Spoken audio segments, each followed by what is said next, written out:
And we are back for another casual conversation with the classic. Today, guys, I got a very special guest. Someone, if you've been following me, if you listen to my show, if you watch my captions on my page, someone I've been a really big fan of for many years now. None other than Malakai Black. Tommy End, how are you doing today? Good, man. Thank you for having me. I think you and I have a lot of interesting conversations to have. So let's dive right into it. Let's get into it. Before we get into the really interesting stuff, because I'm going to get into the nitty gritty about some character stuff in a bit. I want to start with something that's a little bit more podcasty question, but I want to ask you because you actually, you didn't grow up here in North America, and I am really curious about that. Is like, what were your earliest memories of professional wrestling? What did you guys get over there? Well, I grew up watching New Japan. My first memory, however, was a WWF thing with Yokozuna and $1 Million Man. And it was only like 4 or 5 seconds, but it just made such an imprint on me that I was like, what is that? And it wasn't until much later that I realized that was WWF. But in Eurosport, like I said, we had New Japan. So, especially in my younger years, one of the more earlier things that I saw was like New Japan Pro Wrestling, later on WCW. And I think I just started training wrestling when I saw my first ever WWF or WB pay-per-view. Do you remember what that pay-per-view was? So I think, don't pin me down on it, yeah. I think it was Wrestlemania 13. Oh, okay. Not too sure, but I think it was Wrestlemania 13. That's what my first ever experience with full experience with WWF. And I was blown away by the magnitude of it. And, I was used to seeing WCW, which was a huge company. And it's just like, you can see what WW, that like their production value, obviously being inside of that chamber for so long, like, they have such a massive production, and it's, excuse me. And its presentation was like what really lured me in, and combined with, it's the first time that I saw like Triple H and like Stone Cold Steve Austin, and I was introduced to like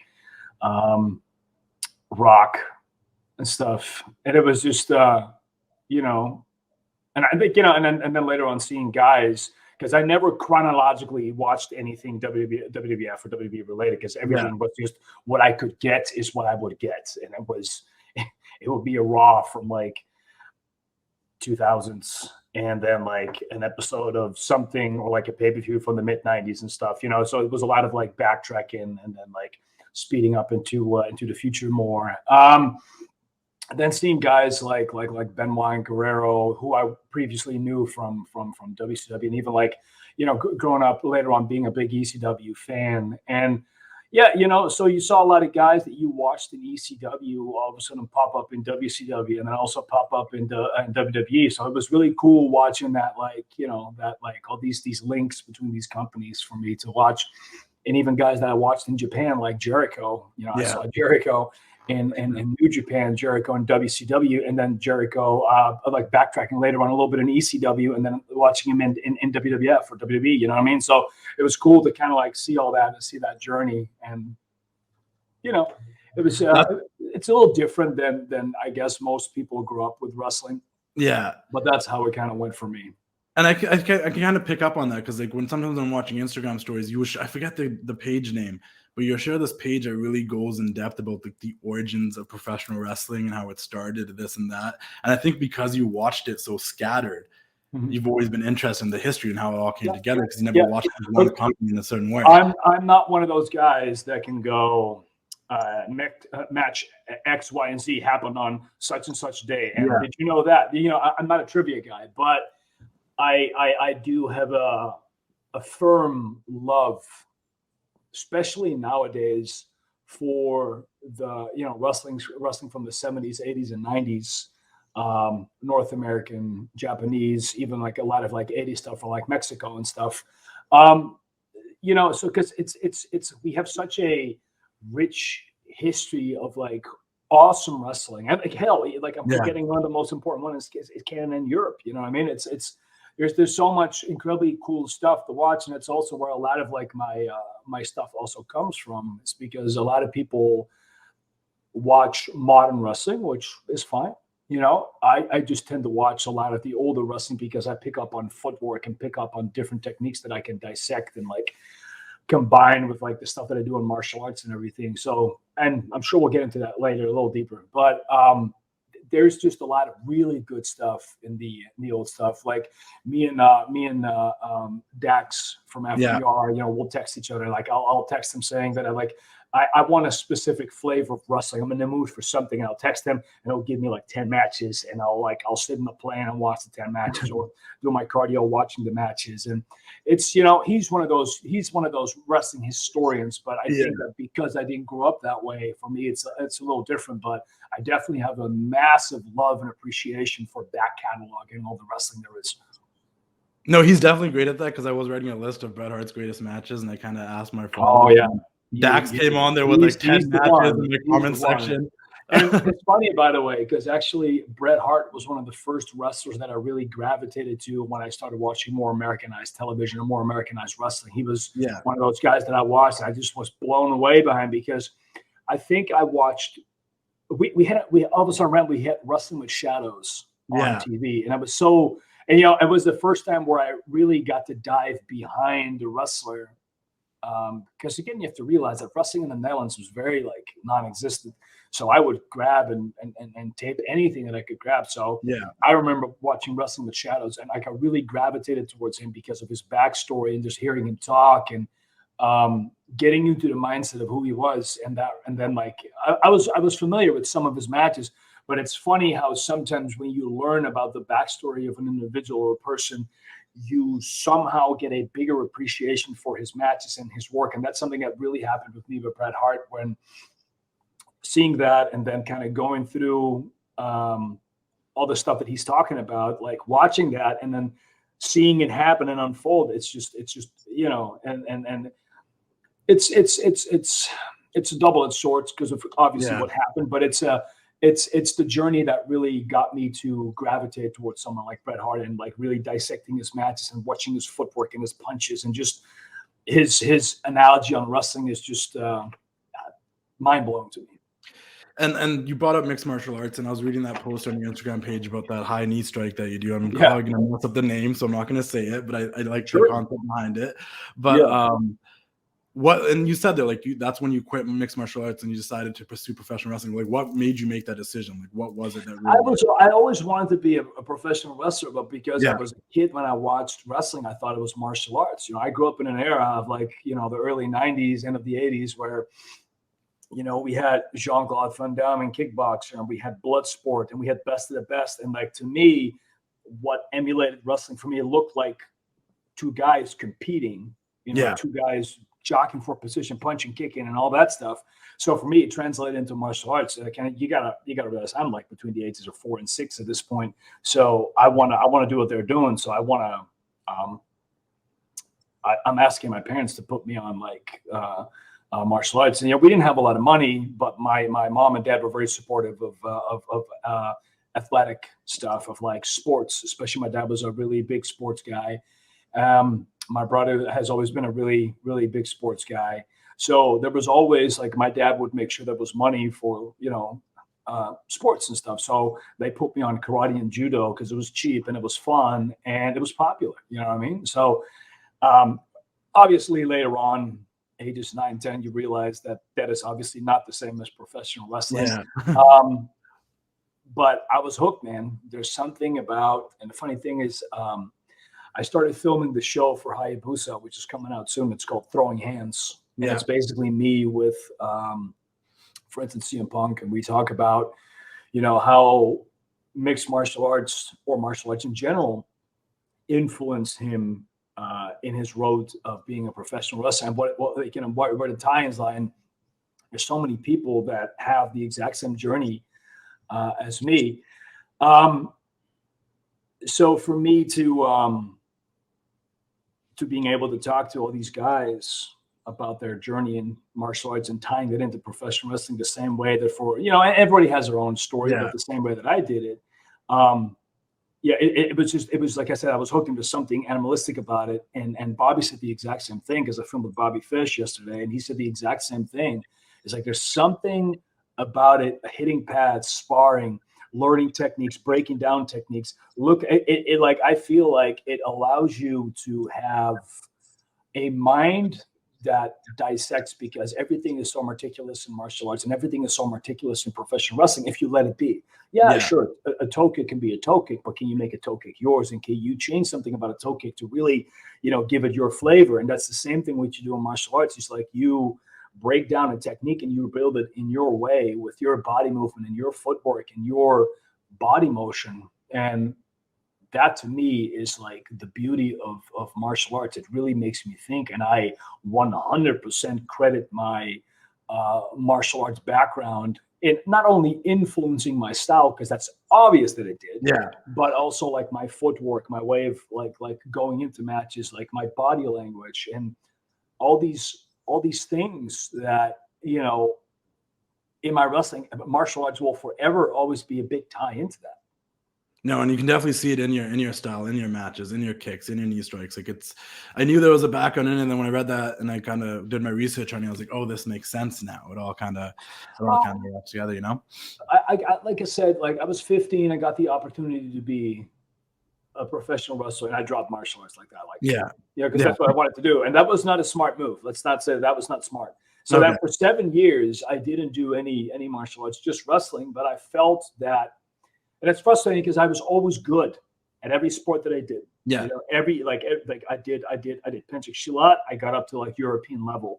I did Olympic swimming. I got up to the junior Dutch swimming team. There was like a lot of like, I was always good at what I did. Kickboxing, I immediately moved up quick. Yeah. I picked, and then wrestling, dude.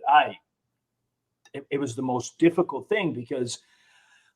And it's so hard to explain because when you don't do it, it's wrestling is not just what you see if presented. Like the whole thing is based around action, reaction, and getting an emotional response from people. You want them to feel something. You want them to literally go along for the ride. And wrestling is not just moves. And even for some of it is, that's fine. But for me, wrestling is a lot of like. How do I explain it? I can defend everything that I do in my matches. I can defend everything about my style. I can sit down and explain to you why I do the knee strike or why I do a high kick. There's a purpose behind every move. Yes. Just as like there is so much thought and detail into the character stuff that I do. There's reasons behind everything. And that's martial arts for me. And I was just was not good at wrestling. So I had to go back to martial arts when I was 22. That's the story of the knee strike comes in because I got really sick, and I had to rebuild myself. And then my trainer actually made me think about a lot of the stuff because I was doing kicks and I was doing strikes, and I was doing these, but not in the way that I do now. It was different, very different. Well, I don't know if you said it, but how old were you when you started mixed martial arts? The age? Like 5-6 years old. So 5-6 to like at least 17, 20-ish, right?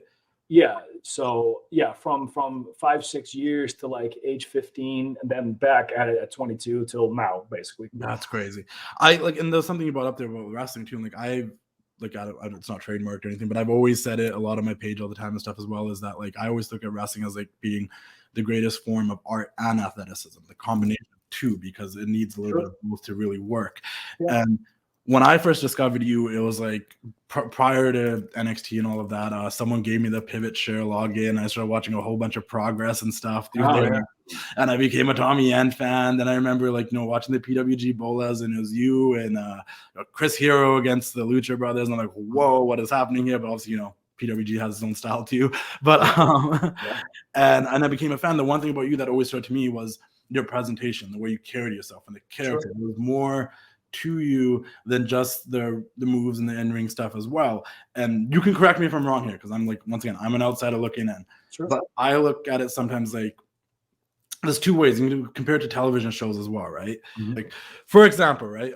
You can watch a football show and it could be based on the games and the team and the games they play, and that's what it's mainly focusing on. And then on the flip side, you can have a football show but it's, you know, the football and the games and stuff is like the vehicle that drives the story, but really it's about the characters and the real lives around it. Right. I feel like with you, you're really focused more on that character, and the wrestling drives where the character goes and what happens, but you really care about the character work. What is it about character work that really, like, what has that made you really care about the importance of the character work more? Because I feel like your character, like, it doesn't matter what company it goes to, what independent company you may be working for, it's still evolving from what it was, no matter what. So there's continuity to it. Once the realization hits that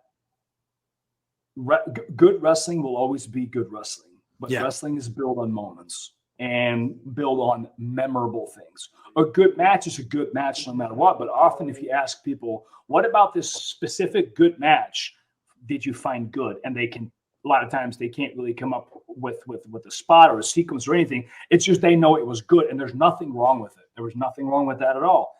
But once you realize that the character work is what makes people remember you, it's the one thing that sticks, right?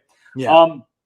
You know, we all know Hannibal Lecter, and we all know a few bits and bobs. But can you quote me a complete dialogue that he said in the movie? You probably can't. Yeah. But you know the scene about him saying that he ate his liver with the Chianti, and he did the weird like lip thing. You know what I mean? So that's the part that sticks. That's the part that makes, you know, what we do iconic. So for me, the wrestling, look, and I had this conversation with Tony in the beginning as well. It's like, everybody knows I can have crazy matches. You know, that's not the issue.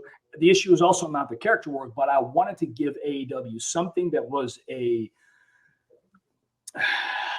it was Tommy End, it was Aleister Black, and now it's this guy. And it's like, you know, because a lot of people don't realize that I got signed by WB because of the Tommy End cult type character that I've been doing for like years and years prior to that. Like if you look at my work in ICW and even like also in Progress a little later on, you know, it was the exact same type of character, just not with as many bells and whistles, because obviously how I think about wrestling 10 years ago versus now is obviously completely different, you know? And a lot of the ideas that I had back then were cool, but now they're great because now I understand them better. It's a journey, right? So I can convey them better to this audience. Same with the vignettes that we made. Like I did that 12, 13 years ago because I felt that no one really took the time on the independents to create these like promos that would like last and promos that were different. And I wanted to create almost these little cinematic like horror movies that I did with my tag partner at the time, Michael Donton, when we were the Sumerian Death Squad. I just felt that it was, you know, I wanted to stand out in a way that I felt comfortable. And the more I understood myself as a person, the more I could convey that, because at the end of the day, whatever character you have, it has to have something of authenticity of you, because if it doesn't, people, they're going to poke holes in it. And they're not gonna connect with it. And look, you can't have everybody always connect with it. That's just not gonna happen. Not everyone's gonna get it. It's never gonna be everyone's flavor. But you can be the best technical wrestler in the world, and people will say that you're boring. You can be the craziest high flyer in the world, and people say that you lack charisma. You can be the most charismatic guy in the world, and people are gonna say, well, he can't wrestle. You know what I mean? Like people will find reasons to be hateful or like diminish what you do regardless. He's all this, but you know, there's always a disclaimer because, you know, it is just what it is. Like people are hypercritical, especially now in this day and age. So for me, the character work sticks and the wrestling progresses slowly. I want to be perceived as effective and efficient. And sure, you know, and I'll be the first one to sometimes also say that both in NXT and WB and AEW, we've made some errors, we've made some mistakes, you know, but you also need to make mistakes to realize what you've done wrong so you can correct it again. Nothing is always ever absolute, right? So it's all about finding what you need to change and redoing it. And sometimes there were decisions that I made, sometimes there were decisions that they made. You know what I mean? It's just, but you get this whole track record of all the things that you knew went well. So you start building off. And a lot of times young wrestlers ask me about my character stuff, right? And I always tell them, you know, try 10 things out. If 9 fail, well, at least you have one thing that didn't fail. And then from that one thing, you start building again. And that's just what the journey is. And that takes a very long time, very rarely is someone going to hit it in the head off the bat. And it's like, yeah, that's it. You know what I mean? Because as you go, you learn stuff about yourself, your character, about the moves that you use, about the way that you present yourself, that, 4, 5, 6 months down the line, you might go, you know what? That doesn't represent me in a way that I feel this character's natural arc should be. So you start overthinking it and you start changing stuff. But that's the stuff that makes people remember you. And for instance, like when I had the match with Dante, yeah, I already knew ahead of time that what I did at the end would be beneficial for him. And also I knew that him not being able to beat me wasn't necessarily a bad thing for him because of it. Mm-hmm. If I can what's the word? If I can acknowledge that this kid gave me a run for my money without being compromised, then that helps. You can put someone over without them beating you. 100%. And it's all because of the way the character was built.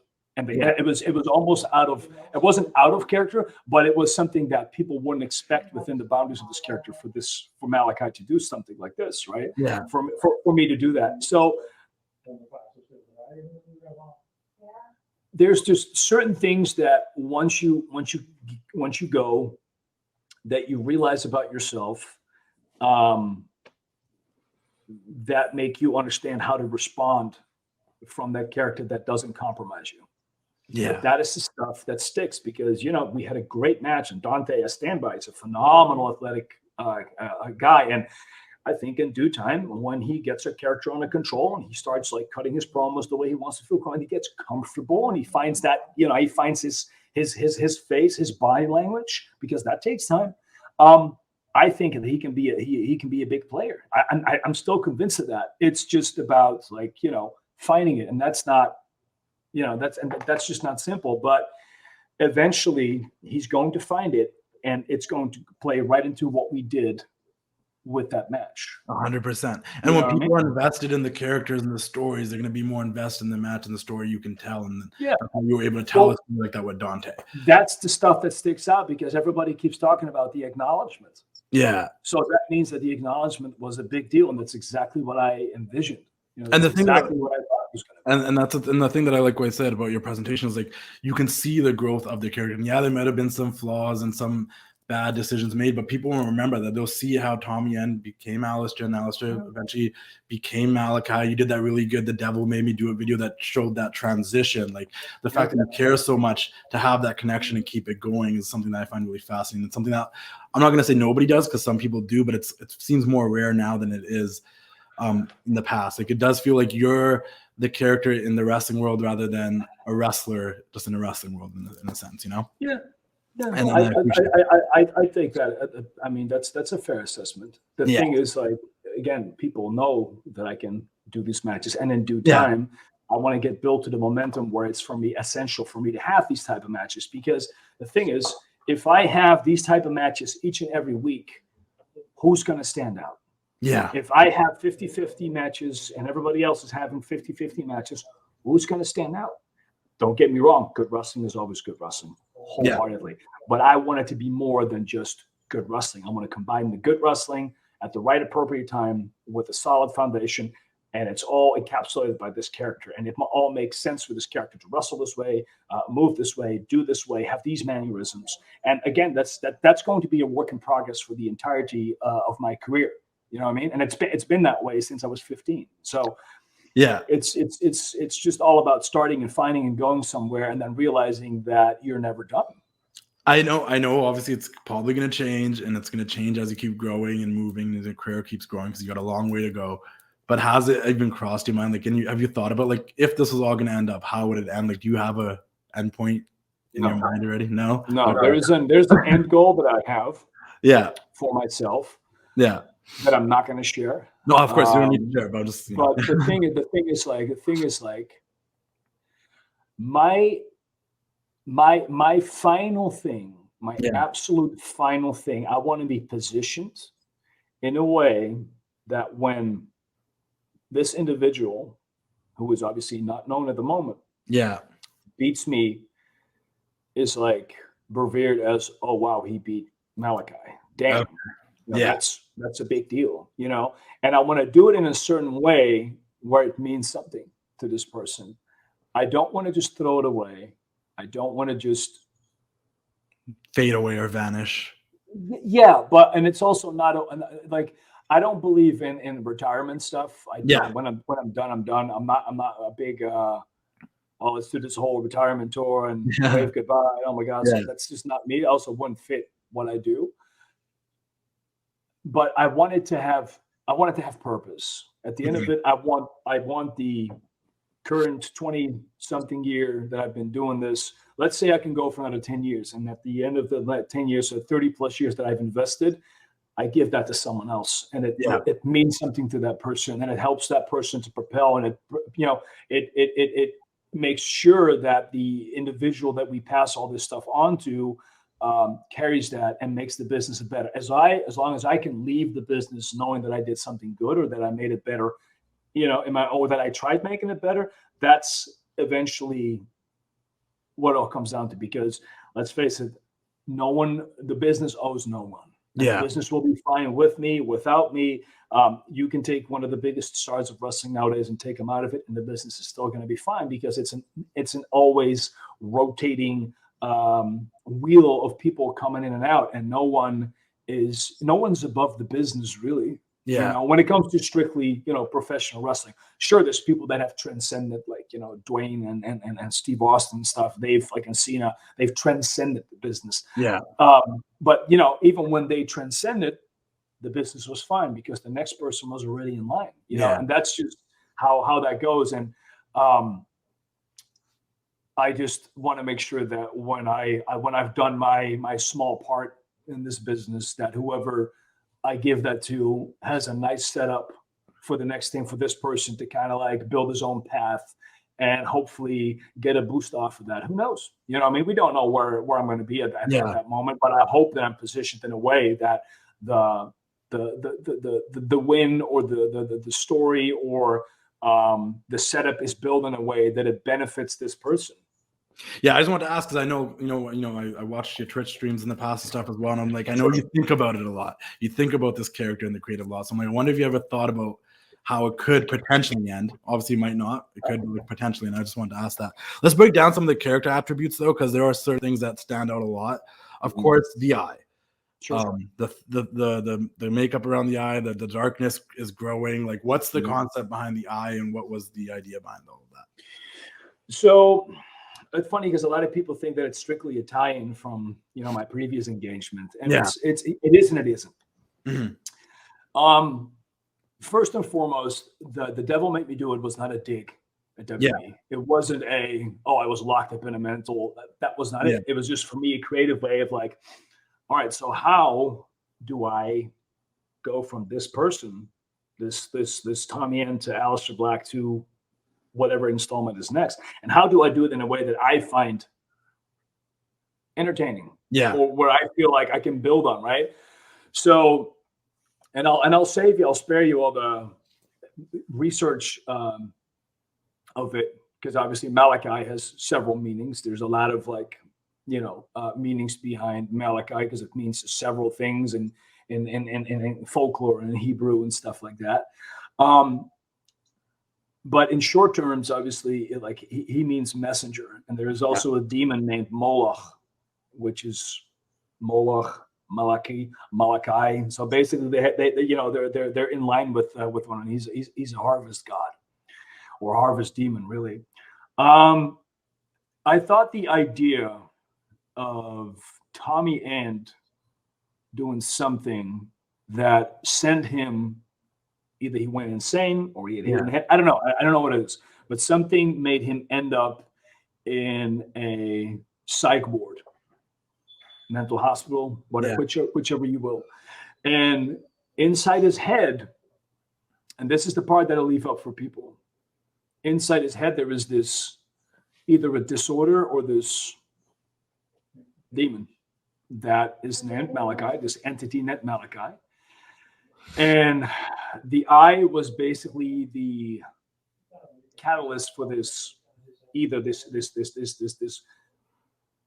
entity or this personality that he's, you know, displaying to come out. Yeah. And it basically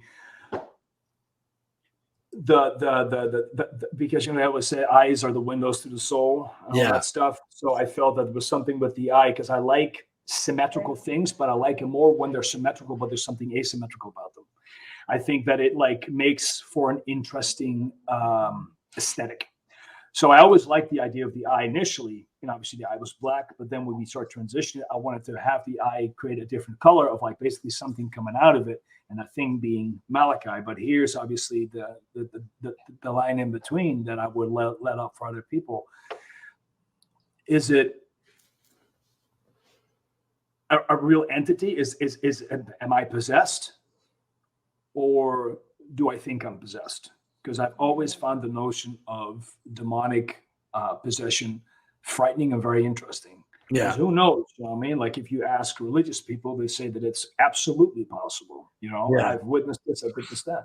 And then obviously you ask mental health specialists or psychiatrists, it's like, well, no, it's a mental disorder. Yeah, and, you know, and it really also shows you, because in some of these documented cases, people do really weird things with their body. You know, there's been documented recordings of people all of a sudden speaking a language that they never knew, never exactly, learned. Or becoming freakishly strong. You know, having all these on Netflix where that guy had like so many different personalities. You know what I mean? So the mind is such an interesting thing that we don't understand full-heartedly. So I wanted to play on the idea of things that I find interesting, and like almost where Malakai has been laying dormant in this head of Tommy End and made Tommy End think that he was Aleister Black in the WB. But he wasn't, because he was in this mental hospital for like so many years, for 4 years.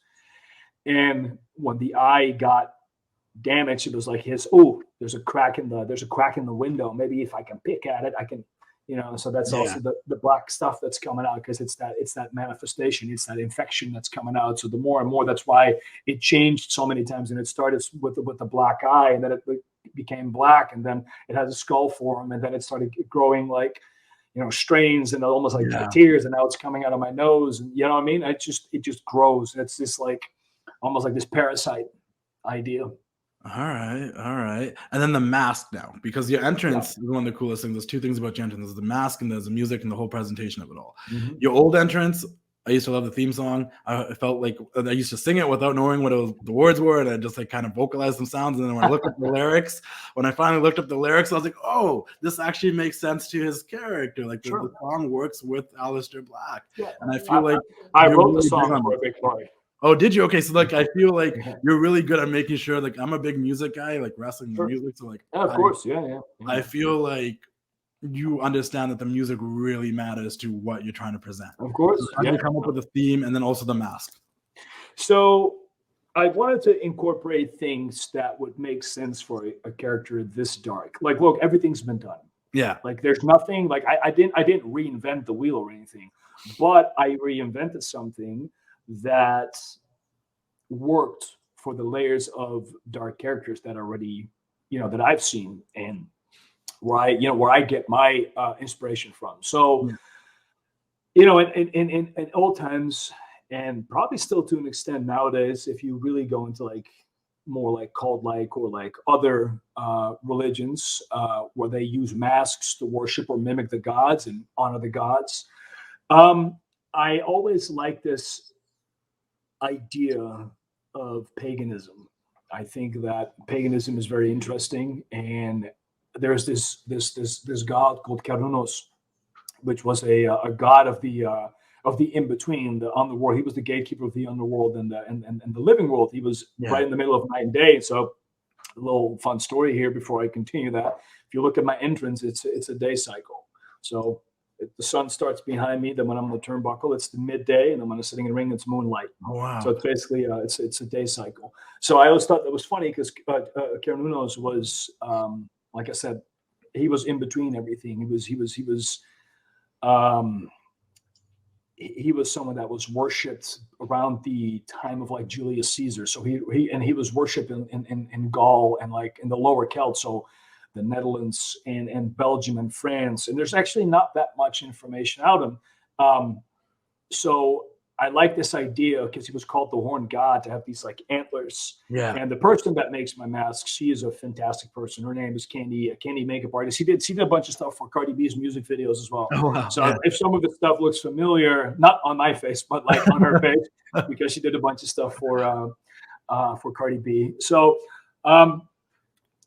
we started talking, and we kind of like shot some information back, and her boyfriend is apparently very educated in like European paganism, and I always like the idea, especially because that's something from Europe that I wanted to tie in, something from where I'm from, and something that in my deep ancestry would be around, you know what I mean? Because that's where my family for the most part originated from the Netherlands and Germany, and the Lower Celts basically. So for as far as we can track back, like obviously I don't know that completely for sure, because I don't know if we can track it that far back, but I'm sure someone in the comments can tell me.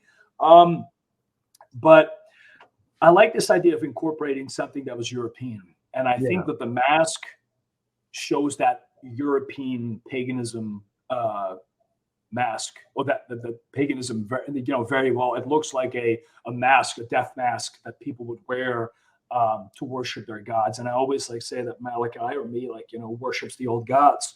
So then with the other masks that I can't completely tell you what the current mask is about, because that will manifest itself at some point. But I never hit that this mask was about Kernumos, because I wanted to give people some information. So and the masks are a part of this ritual that, I do as with my entrance. And I wanted people to feel something. I wanted people to see something. I wanted people to experience something in an aesthetical setting, but I wanted it to be minimalistic, because my WB entrance was so grand, and it was a lot of bells and whistles, and, very, very cool. I loved it. I loved putting that stuff together with Hunter, and I loved rehearsing it and like coming up with the perfect way of doing it. And the funny thing is, like, if you see my first ever entrance against Andrade, you see me kind of look at my hands, and it's almost like I manifested as Aleister Black. So the idea of manifestation, or me being possessed by something, isn't exactly new. I've done this, like even the Tommy End character always said he was possessed, and then this one as well. But now I'm leaving it open to interpretation of like, okay, but have I really been possessed? Or do I just have this personality trait that is coming out? So it's the same with the masks. It's just it's an added layer to where I can change and adapt and do different things, and present it in a way that if I need to, I can flip the switch and do something. And there's like 4 or 5 masks still coming. There's like a bunch of them still coming, and there's different cloaks and different rib cages that I'm wearing, and different jackets, and there's all these things. Even back in NXT before that, they all have a meaning. There's a reason why I wear certain colors only with certain matches, and there's a reason why the portrayal of one thing is on my back versus the other week it's a different thing. You know what I mean? So it's an endless stream of me just being able to create and add and feel that this is what is appropriate for this match or this opponent or this storyline, this stipulation. And then I present that. And it's like, honestly, that's the thing that I find most fascinating, is how everything means something. We're supposed to figure it out, and that you have a purpose behind everything. And then having that creative freedom must mean a lot for you right now in AEW. I believe. Yes. Yes. So, Tony, for the most part, let me book that first part, especially my debut and the few weeks in advance. And, there were some ideas, and it's definitely been a collaboration. But right now, we needed to change something. Yeah. The good thing is that I have a really good communication line with Tony. I explained to him what I felt, and he agreed upon it. And we were like, okay, I gave him this whole pitch, this whole idea, and he loved it. Yeah. And obviously, not going to tell you what it is because you'll see it unfold. Yeah. But even then, right? Even when we present something, like as we're going, things might still change. Because not everything that we have in our head will always pan out that way. We'll always come into a way that it makes like, we do something and we go, actually, what we should do instead of in week 3 doing this and that, maybe we flip it when we do this, that, and then we'll go to week 4 doing this and that. So, there's general lines that we have, that I have, that I feel I wanna etch. And I'm a big fan of like putting Easter eggs in and then having them pay off later. I don't really, because one of the things people was like, the whole thing with Julie Hart was like, well, this is so random, it makes no sense. I'm like, wait, if you want everything explained to you straight away, go watch Netflix, because then you can watch an entire season at one go. Yeah. It's an interesting thing, because like on one hand, there's a group of people that's like, well, there's no storylines anymore in wrestling. And then sometimes that same group of people is like, what's going on? I don't get it. This is dumb. Yeah, I think and I'm like, just wait. Yeah. But it's also kind of the society that we live in, because there's instant gratification on anything. You want to watch something, you click on it. You want to order food, you get it. Like there's no more anticipation for things. There's no more waiting for things. And the way I write my stuff, and even if we look back at the things with Cody, if you backtrack to now, a lot of the stuff that I did in that first one make a lot more sense for this one, or the way that we change things in like the second or the third match. And that's just what I like. I like giving people this what's going on kind of thing, and then later on have it pay off. But that's the thing, like patience, because that's where everything is built. And I get that I guess nowadays that's very difficult for people to have patience. And if they don't have patience, then it's labeled under, well, this is stupid, it doesn't make any sense, just because, and it's the one thing that I feel for me is important, is to have these payoffs sometimes come 3, 4, 5, sometimes 6 weeks later. And then it all makes sense. Then it's like, oh, that's why he did what he did. Because eventually it comes into fruition. And sometimes, and that's also a lesson that I had to learn, sometimes the things that I did were too difficult to understand for certain people. Yeah. And then you go, I probably need to simplify a little bit, because the way I have it in my head might not always be the way that it's translated properly. So, you got to tread carefully. You got to make sure that everybody, you can take everybody for the ride. But just as I said prior, not everyone's always going to like it. Not everybody's always going to appreciate it. Not everyone's always going to agree with it. And that's fine. At the end of the day, I look at numbers. At the end of the day, I look at my merch sales and I look at my TV numbers. And if those are great, going good and going up and still moving, then I know we're going the right way. And you hit the nail on the head. We do kind of live in a society right now where a lot of people want instant gratification. They don't want to wait till next week. They want to see what happens. But on the flip side, there has been a bad narrative with wrestling fans as if we have short-term memory, when we don't. Like, we do remember things. And with the internet, wrestling fans come together, be like, oh, I noticed this and that. And then everyone gets to kind of be like, oh, that's true. Mm-hmm. And that's a cool thing that happens now as well. Yeah. There's been whole videos and Tumblr blogs dedicated about unraveling what I do in my vignettes and my promos, which I think is awesome. That's a coolest thing that we also have too, because wrestling fans do remember things, especially if they're really into it. They're gonna remember those little intricacies and the little small tidbits. Well, for as much as people tend to give people flack, there's also a bunch of really cool ones, and the majority of them are cool ones. And it's just that because they enjoy it, then I always feel like I need to vocalize everything. So it seems that the negativity vocalizes itself more, but it's actually not the case. I think that, and I will say this, I don't really look at comments or tweets or anything anymore. I think the older I get, the less important social media has become for me.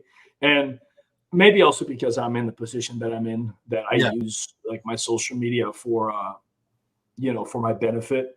I just don't feel the necessary. I don't feel the need to tweet every day or post every day. You know what I mean? I'm like, I don't know when that started happening. Yeah. But I don't know. All of a sudden, it just didn't really, other than posting stuff that I feel benefits me, works for me. I don't really do much with it. Actually, nowadays I have a person that does my social media for me, and I'll just tell her, hey, this, that, and that's it. You know what I mean? I will rarely look, and it's also been like a little bit my downfall, because I also don't check my DMs. Yeah. Very rarely will I check my DMs, and I guess I sometimes miss a few things. So, but I feel like it's better to kind of stay away from a lot of that stuff, because it's social media is a very double-edged sword to me. Yeah, I think for everyone, I think everybody sees that it's a double-edged sword. 100%. Yeah. I want to ask one more thing about the character stuff before we move on, though. And you probably can't tell us a lot about it yet, maybe. But I'm curious. I know There's more meaning behind this mist than we know of as of right now, right? Yep. Okay. Secondly, I know you're a little bit of like knowing like you grew up on Japanese wrestling stuff. Is there going to be different color mists with different effects, or we're not sure yet? Don't know yet. I don't deem it necessary. Like the antithesis of wrestling for the most part is to repeat something so that everybody's accustomed to it, so that everybody knows what you're doing. That's why people have the same comeback, and so at least they should have the same comeback. If you interchange too much, people can't grow a connection with you. But having certain move sets and certain comebacks and certain like set things makes an audience, and the same goes for the mist. So perhaps at one point, one day, I feel the need to change it, but for the moment, no, I think I'm good with the Black Mist. Fair enough. The House of Black. Mm-hmm. Are we going to, like, we saw the vignette this past week? Is this going to become something where there's going to be more members to this House of Black? There's house rules now. It's getting very clear the direction we might be heading into. Is that something we should be looking forward to? I think you just answered your own question, really. I know. And secondly, maybe you won't. I don't know. Secondly, there's a bunch of questions that you can't answer, but I'm going to ask them anyways. Sure. We've seen you on the Independence reunite with Brody King. Yeah. Full-time partner of yours. Is that someone we could even speculate to show up to be part of the House of Black? Maybe not. It's the thing is, like, this is this, right? Yeah. Everything I do for the most part is to throw people off the trail. Yeah. Or is it? I don't know. That's what I'll leave it. But you're keeping us intrigued, and that's what matters. Exactly. Yeah. We're talking about it right now. Now we'll get back to the questions you can really, really answer. Sure. You've been in AEW now the other thing I actually want to bring up, because you did bring up your debut. And after everything we've just talked about, the entire conversation we've had thus far. Yeah. How cool was it for you to actually have something that was a legitimate surprise? Because that was a legitimate surprise. Yeah, I thought about that one for a while. Yeah. And I just knew that I could sell Tony on it. And it's also a reason why we waited so long to really have a conversation, because obviously contractually I wasn't allowed to talk to Tony.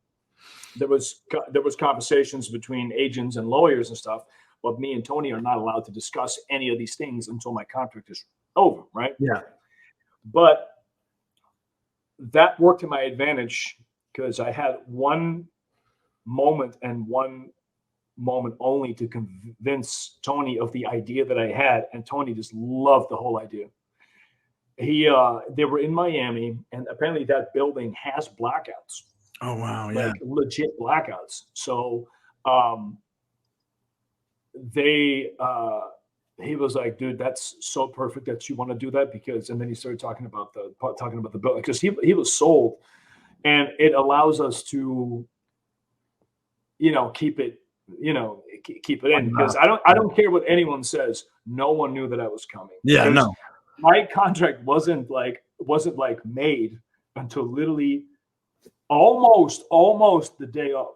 It was the day before, but it was later in the day. So I don't care what anyone says, saying that like I came to AEW. It was not in the cards at all. All of this was decided 2 days, and then the day later, my contract and all that stuff was that afternoon. There was my agent went in hard. They had a long conversation, but we needed to get it done, because I couldn't appear otherwise. So there was so the good thing is, like I said, it allowed us to keep it minimal. The day I came in, I was in a hotel room the entire day. No one really knew that I was there, apart from a handful of people. I wouldn't even say a handful of people. Tony Schiavone wasn't even told until like 5 minutes before he went out. Wow. They didn't tell him anything. So And then when it was about the time, I walked through the locker room and everybody just went.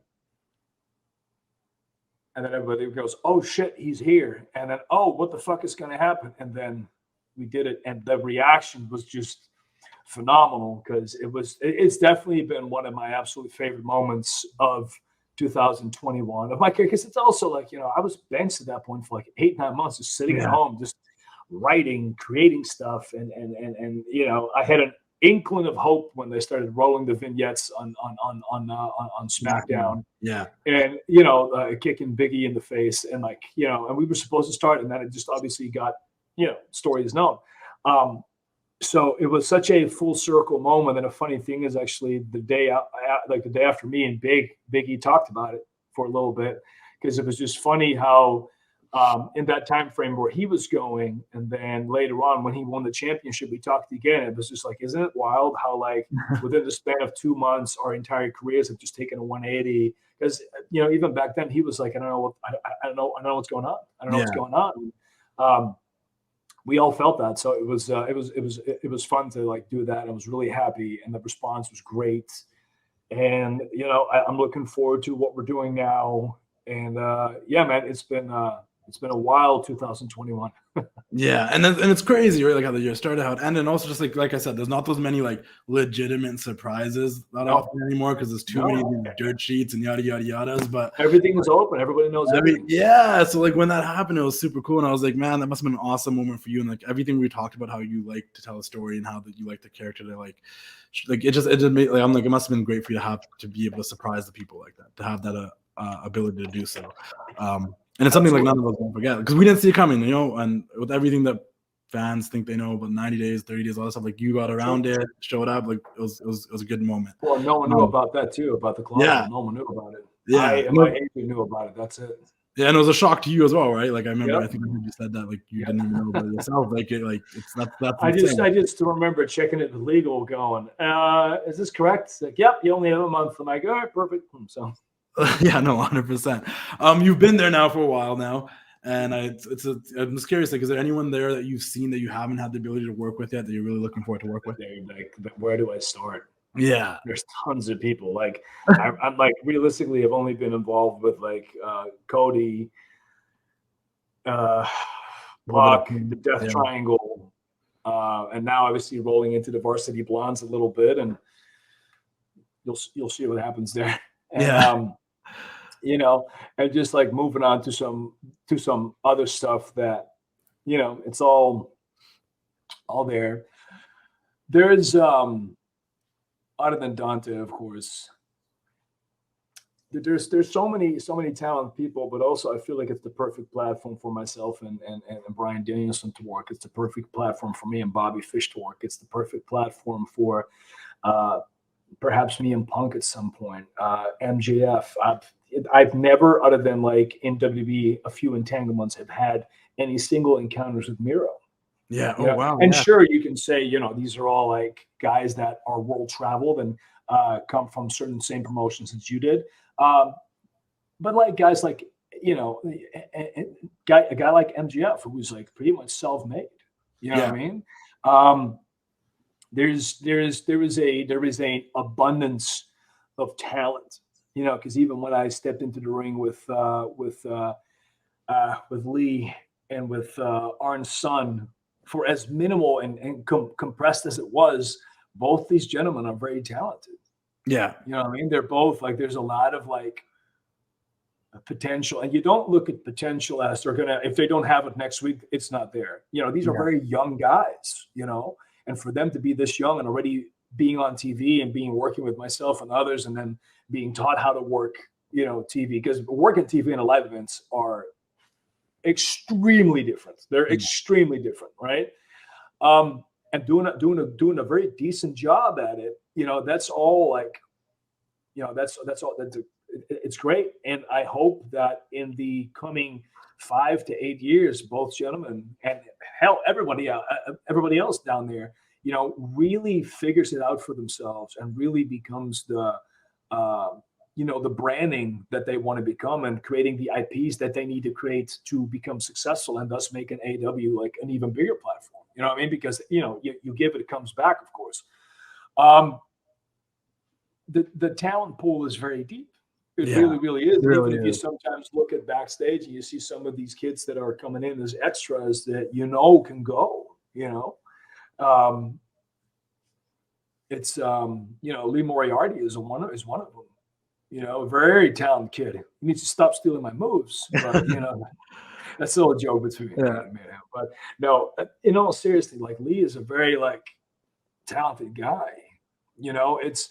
There's just a bunch of these extremely talented young dudes that I'm looking at them going damn, you guys can go. You guys can do things that I will never be able to do. And luckily I don't have to do because of the way that my style is and how I work.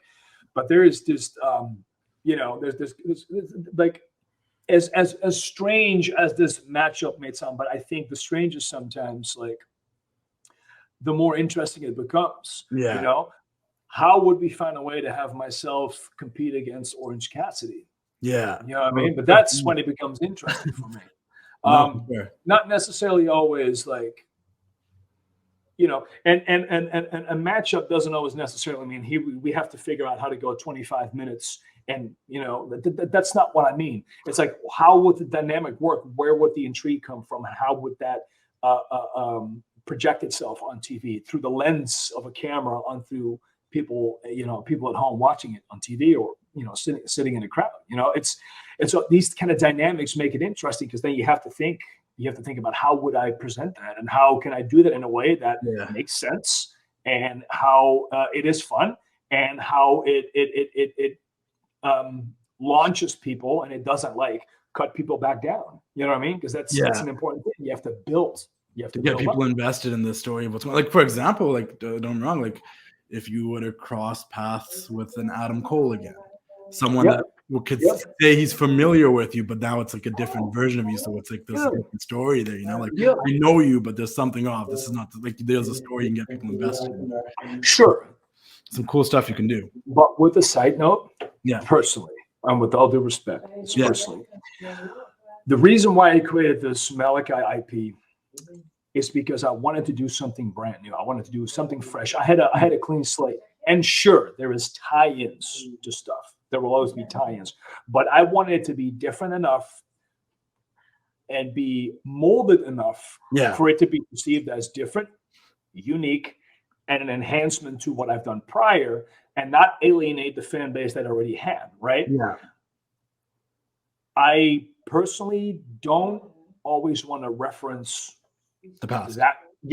Because and the reason why is because I want to present the here and now. I want to be able to create the here and now with this new branding IP, which is in a similar fashion, similar vein. But for me, it's important. I came in with something different, and then let's take that ball of unique individualism that we've built and just start over fresh. And sure, the remarks can be made as, this is not the same guy that I've met a decade ago or something like that. You know what I mean? But not necessarily always drawing from Tommy End or Aleister Black or stuff like that. You're dealing with Malakai Black now. Yeah. You know what I mean? And that for me personally, I'm not saying there's anything wrong with it, but for me, it is important to acknowledge that this is the character that you're dealing with. I'm also really looking forward to when you do get to work with CM Punk. We've seen pictures of you guys, you've trained together, this and that. And I think there's going to be some cool stuff that we can get out of that one as well. Yeah. And that's something that, that's something I don't think we thought we would get just a year ago. No. And now he's back. And it's not something that I thought was ever possible. Yeah. So, you know what I mean? So it's, the whole landscape changed in something as short as a year. So who knows what next year entails? 100%. To switch gears a little bit before we wrap things up, I know you got to go pretty soon to your families there, but Black Mask Clothing, I want to ask about it. Sure. The creation of it, what it is to you, what it means to you, and for those that don't know about it, what is Black Mask Clothing? So about 4 or 5 years ago, at NXT, they told us that they wanted us to create branding. They set up workshops, which is really good. Because they said very realistically, very sober-minded, and something that I also, as I'm speaking, want to put in the minds of perhaps younger wrestlers, or not even younger wrestlers, maybe people, right? This being a pro wrestler working in WWE, working in AEW, working in perhaps Impact or New Japan or, other places that allow you to create and, make a good living off of wrestling, it will end one day. That is the harsh reality of everything. And that's okay, but there is a life after you being a professional wrestler. And that's what they said too. And I've always agreed with that because I've always been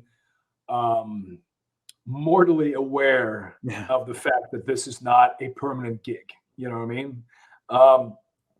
So I was always busy. Like I'm always busy, like putting money aside. I'm a big saver. But it takes more than just saving money, right? You want to have something that in case everything goes to shit, you want to have something to fall back on. And now was the perfect time for me to start something that I wanted to do.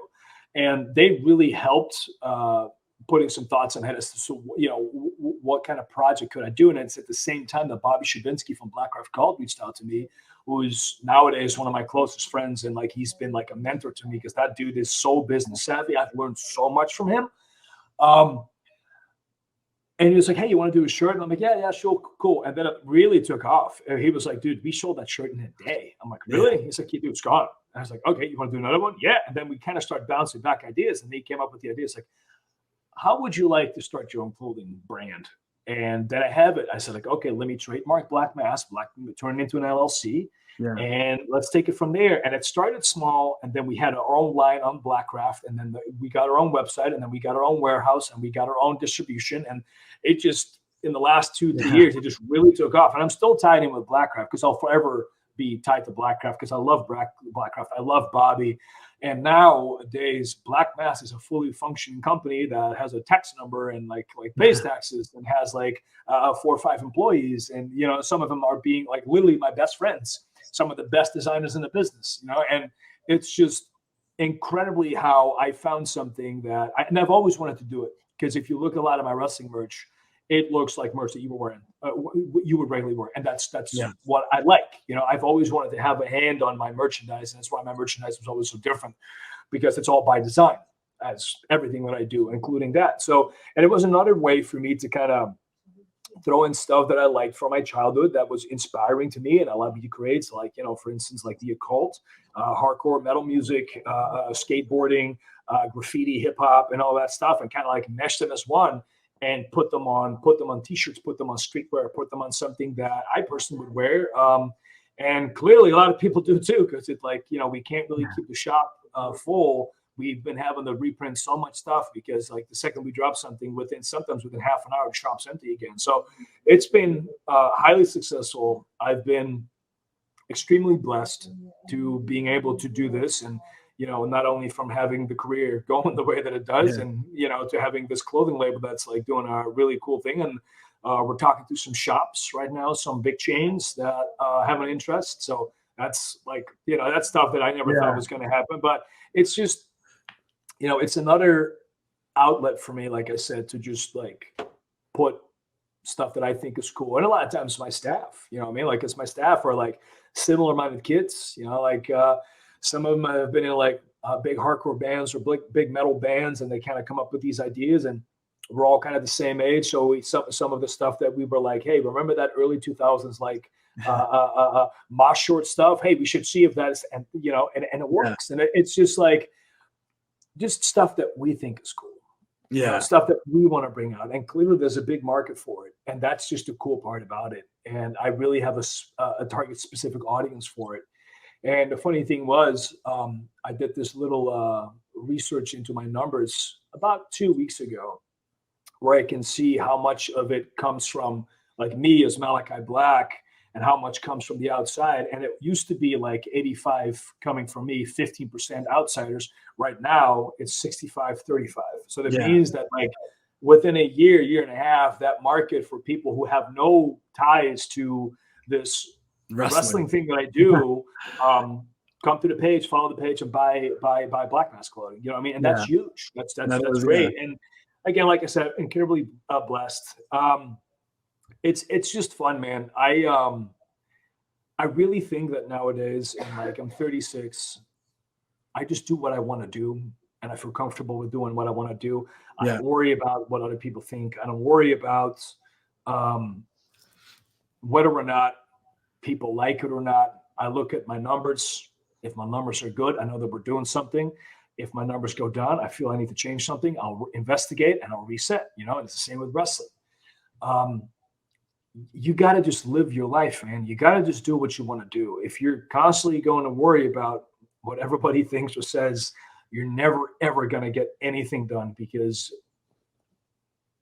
like we talked about earlier, everybody has an opinion nowadays, and you can't let that stop you. You can't let that pull you back or hold you back. And it's the same with Black Mass. We just took a risk. We did it, and it's going great. And it's all because of a bunch of individuals doing stuff that we feel good about.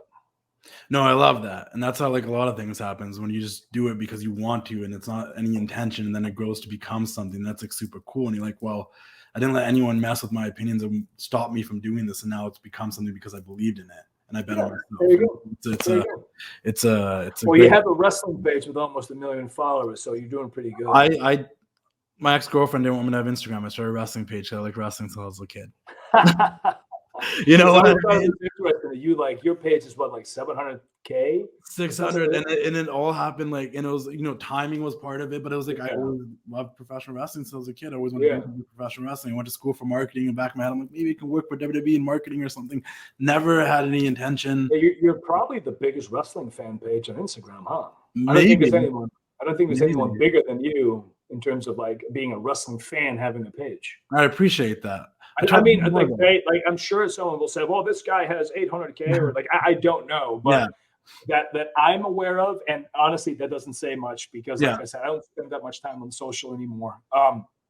But I'd say that's a huge number. Like I said, that's a massive number for like a wrestling fan page. That's crazy. Thank you very much. I really do appreciate that. And like I said, you've always been super kind to me. I love finding your pictures because you photograph really well with your presentation and everything.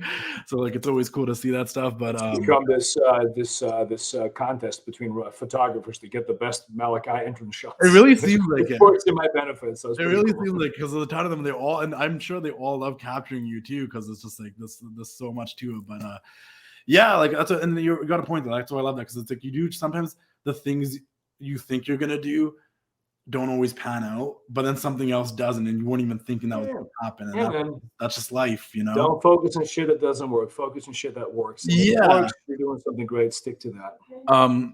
I guess lastly, before I let you go, and for the Black Mask clothing stuff, guys, I will link all like the information stuff. You want to go check it out in the info section on the podcast, Apple Podcast, Spotify, and on YouTube. So look in the info section, go check out the merch and stuff. But lastly, big question, loaded question, maybe way too early to tell, but as of right now, like, how would you want wrestling fans to remember you in the long run? Like, if they think of Tommy and Aleister Black, Malakai Black, just you as a person, I think I want wrestling fans to remember me as a guy that went above and beyond creating something unique and was thoughtful, not just in his characters, but in his style.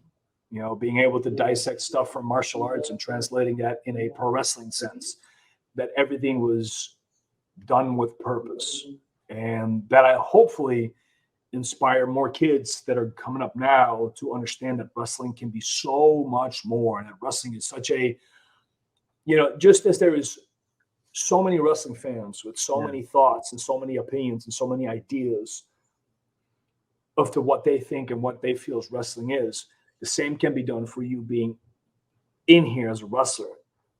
Try shit out. And the one thing with all of that is, trust me when I say that success will see more failure before you succeed than anything else. So be very, very welcoming to the idea that you're going to have to be very uncomfortable and become comfortable with being that uncomfortable. So how I want to be remembered is someone who was diligent, thoroughly and diligent and effective. Oh, 100%. I love that. And once again, like I said, the one thing I've always appreciated about you is I feel like there's always a ton of thought behind everything you do. Sometimes too much. And there's purpose behind everything you do. And I've been on I've said it a million times. People are probably redundant at this point, but I've always considered myself more of a storyline character guy. Like I love a good wrestling match as much as the next guy. But as long as I'm invested in the storyline and the characters, I'm going to remember that match for a lot longer period of time, especially now in a period where we're spoiled with a lot of good wrestling. Yeah, there's insane wrestling. Yeah. We watched Paige and Brian go at it for like 60 minutes. It was an unbelievable match. And in a single week, you can get a lot of good wrestling that it's very hard for things to stand out for a long period of time because there's so much good wrestling in a single week. And that's outside of what's even on television. Like if you are following independent companies, you're about to wrestle Amazing Red at House of Glory. Like that's going to be a banger for sure. Yeah. And also like, it's like there's so much good wrestling that I think there needs to be a little bit more focus, in my opinion, humbly, on the character and storytelling, because that's what's going to make people remember certain matches and moments. And I think you do really well at that. And that's something that made me such a big fan of yours over the years. I appreciate that. And thank you for doing this again. This was honestly a blast. I'm glad you did it. Been a fan forever. And can't wait to see all those questions you couldn't answer. I can't wait to see how they play out. They'll answer themselves eventually. They will answer themselves eventually. Thank you very much. And all right, man. Talk to you soon. All right, thank you. Time to say goodnight. We sincerely appreciate your patronage and hope we've succeeded in bringing you an enjoyable evening of entertainment. Please drive home carefully and come back again soon. Good night.